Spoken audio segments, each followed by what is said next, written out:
आज आपण शिकणार आहोत मल्टिप्लिकेशन ऑफ सर्ट्स म्हणजेच करणीचा गुणाकार. आणि करणीचा गुणाकार करत असताना एक गोष्ट नक्की लक्षात ठेवा, की कोणतीही जे रूटच्या आतमध्ये असणारी संख्या आहे, त्या संख्येला परफेक्ट स्क्वेअर मध्ये लिहावं लागेल. कारण की त्या परफेक्ट स्क्वेअरला आपण बाहेर काढता पाहिजे. कसे तर बघा, 3√12 आहे. √12 अर्थ काय होते बघा, 4 गुणिला 3. ठीक आहे. आणि √18 अर्थ काय होते पहा, कोणती भाग जाईल सांगा, √9 गुणिला 2.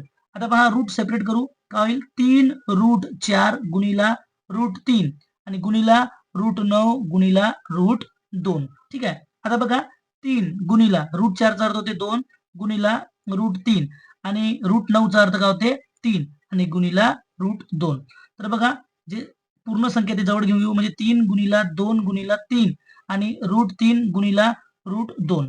म्हणजे किती होईल बघा, 3 दुणे 6 आणि sin 3 18 आणि इकडे किती भेटेल, √3 गुणिला √2 म्हणजे किती होईल, 3 दुणे 6.